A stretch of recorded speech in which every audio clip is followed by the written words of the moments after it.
Laura by Saki. "You are not really dying, are you?" asked Amanda.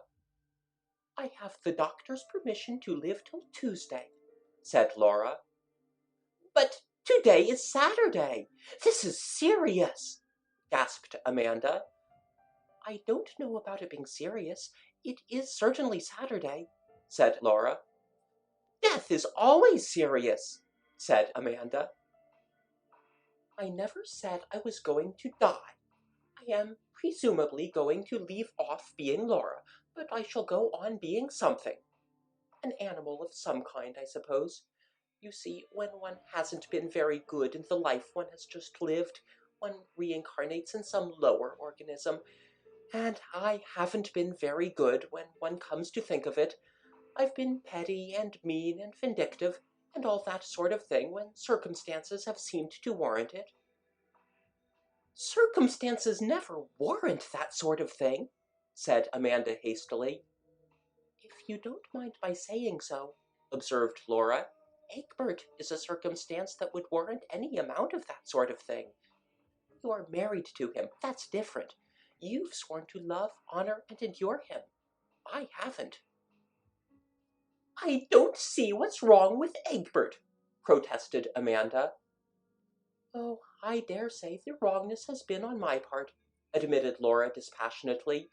"He has merely been the extenuating circumstance. He made a thin, peevish kind of fuss, for instance, when I took the collie puppies from the farm out for a run the other day. They chased his young broods of speckled Sussex, and drove 2 sitting hens off their nests, besides running all over the flower beds. You know how devoted he is to his poultry and garden. Anyhow, he needn't have gone on about it for the entire evening, and then have said, 'Let's say no more about it,' just when I was beginning to enjoy the discussion. That's where one of my petty vindictive revenges came in," added Laura with an unrepentant chuckle. "I turned the entire family of speckled Sussex into his seedling shed the day after the puppy episode." "How could you?" exclaimed Amanda. "It came quite easy," said Laura. "2 of the hens pretended to be laying at the time, but I was firm." "And we thought it was an accident." "You see," resumed Laura, "I really have some grounds for supposing that my next incarnation will be in a lower organism. I shall be an animal of some kind. On the other hand, I haven't been a bad sort in my way, so I think I may count on being a nice animal, something elegant and lively, with a love of fun. An otter, perhaps." "I can't imagine you as an otter," said Amanda. "Well, I don't suppose you can imagine me as an angel, if it comes to that," said Laura. Amanda was silent. She couldn't. "Personally, I think an otter life would be rather enjoyable," continued Laura. "Salmon to eat all the year round, and the satisfaction of being able to fetch the trout in their own homes, without having to wait for hours till they condescend to rise to the fly you've been dangling before them. And an elegant, svelte figure—" "Think of the otter hounds," interposed Amanda. "How dreadful to be hunted and harried and finally worried to death." "Rather fun, with half the neighborhood looking on, and anyhow not worse than this Saturday to Tuesday business of dying by inches. And then I should go on into something else.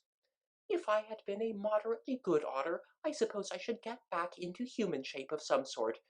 Probably something rather primitive, a little brown, unclothed Nubian boy, I should think." "I wish you would be serious," sighed Amanda. "You really ought to be, if you're only going to live till Tuesday." As a matter of fact, Laura died on Monday.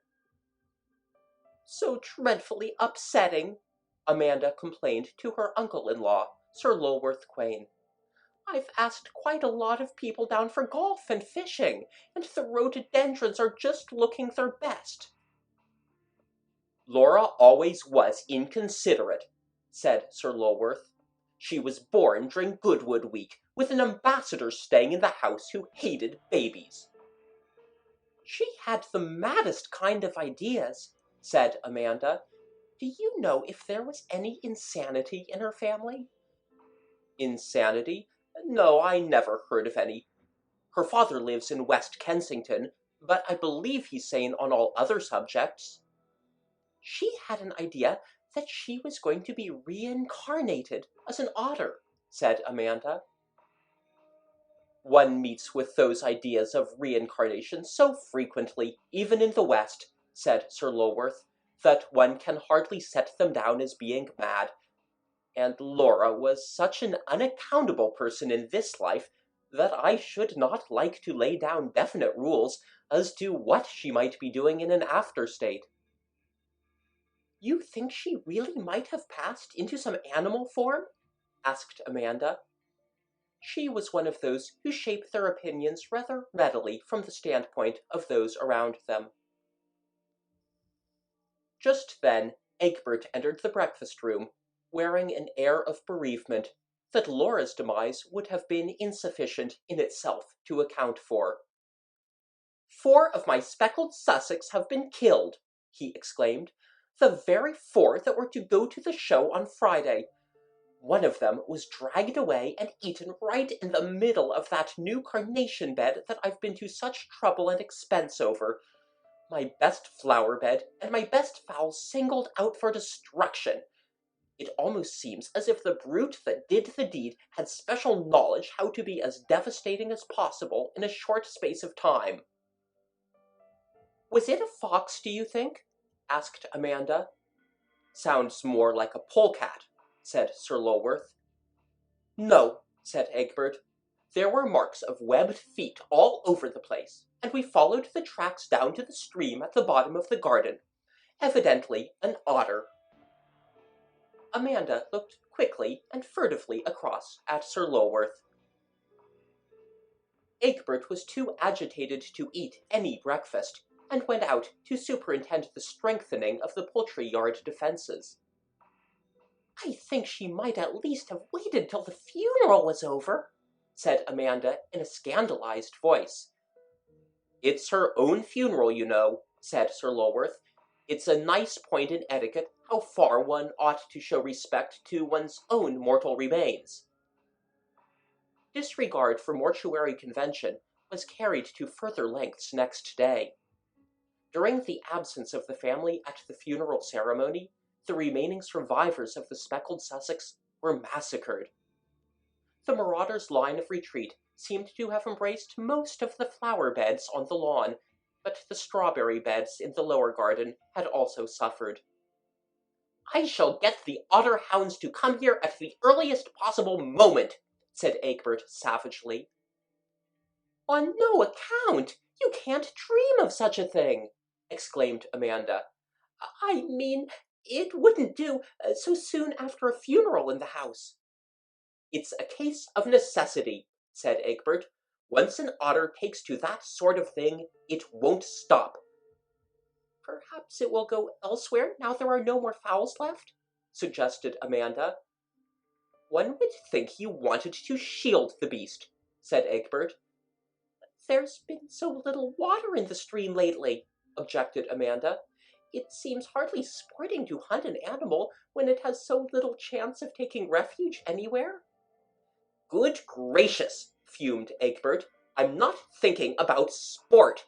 I want to have the animal killed as soon as possible." Even Amanda's opposition weakened when during church time on the following Sunday the otter made its way into the house, raided half a salmon from the larder, and worried it into scaly fragments on the Persian rug in Egbert's studio. "We shall have it hiding under our beds and biting pieces out of our feet before long," said Egbert, and from what Amanda knew of this particular otter, she felt that the possibility was not a remote one. On the evening preceding the day fixed for the hunt, Amanda spent a solitary hour walking by the banks of the stream, making what she imagined to be hound noises. It was charitably supposed by those who overheard her performance that she was practicing for farmyard imitations at the forthcoming village entertainment. It was her friend and neighbor Aurora Burret who brought her news of the day's sport. "Pity you weren't out. We had quite a good day. We found it at once in the pool just below your garden." "Did you kill?" asked Amanda. "Rather. A fine she-otter. Your husband got rather badly bitten in trying to tail it. Poor beast, I felt quite sorry for it. It's had such a human look in its eyes when it was killed. You'll call me silly, but do you know who the look reminded me of? My dear woman, what is the matter?" When Amanda had recovered to a certain extent from her attack of nervous prostration, Egbert took her to the Nile Valley to recuperate. Change of scene speedily brought about the desired recovery of health and mental balance. The escapades of an adventurous otter in search of a variation of diet were viewed in their proper light. Amanda's normally placid temperament reasserted itself. Even a hurricane of shouted curses coming from her husband's dressing room, in her husband's voice, but hardly in his usual vocabulary, failed to disturb her serenity as she made a leisurely toilet one evening in a Cairo hotel. "What's the matter? What has happened?" she asked in amused curiosity. "The little beast has thrown all my clean shirts into the bath. Wait till I catch you, you little—" "What little beast?" asked Amanda, suppressing a desire to laugh. Egbert's language was so hopelessly inadequate to express his outraged feelings. "A little beast of a naked brown Nubian boy," spluttered Egbert. And now Amanda is seriously ill.